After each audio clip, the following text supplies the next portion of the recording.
Well, the 2012 presidential field is growing. Did you hear who just jumped in the race for the Republican nomination? The system is corrupt. Here's why. A big check gets first in line.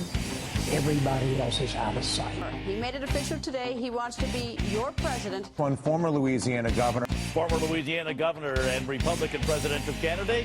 Former Louisiana Governor Buddy Roemer. Former governor of Louisiana, Buddy Roemer. Yes, he's running. Perhaps more than any other, he is the anti-corruption candidate. Former Louisiana governor and dark horse candidate Buddy Roemer won't take more than $100 per campaign contribution, and he has a problem with those who do take more.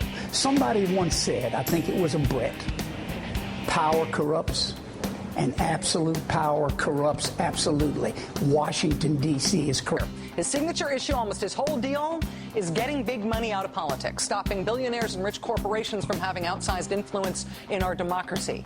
Yes, he is running as a Republican. That you can't take the big checks from the super PACs, the PACs, and the special interests and regulate banks, do health care right, or balance the budget.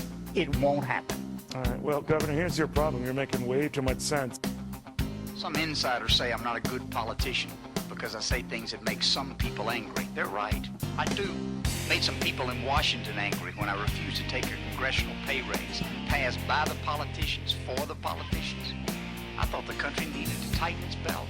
You know, I'm the only guy running for president who's been a congressman and a governor. I'm the only guy running for president who's built a billion-dollar bank with no bailouts and no help from this lousy, corrupt government. We now live in a country that has neither limits nor disclosure. We have the worst of both worlds, and a president ought to be free to leave, or he's not worth voting for us. Well, guess who the president's raising from? The very banks he's supposed to regulate. He went to Wall Street, had a fundraiser, $35,800 a ticket, and you know who the host was? Goldman friggin' Sachs. Hey, you know what? GE made $5.4 billion last year and didn't pay one damn penny in federal income tax. It's a joke. You know who owns America? You don't. Your vote is unimportant, Joe. You don't even count. You know who owns America? A few at the top, and they got one thing in mind: no change. The reason that the big corporations sell jobs overseas and get away with it is that they give money to the politicians. Here's what I want: fair trade. It would be about time. And the point is, Governor, they don't seem to want you in the conversation. It's a circus. These people are clowns. They're wearing makeup. They don't tell the truth. I am a competitor. I took a state with 12% unemployment and dropped it to below 6%. It can be done, but you have to be clean and free at the top. Washington is bought and sold like a sack of potatoes. Well, a couple of things are going to happen in America. And the clowns in Washington better pay attention, or they'll be gone. America is in trouble, and it's going to get worse before it gets better.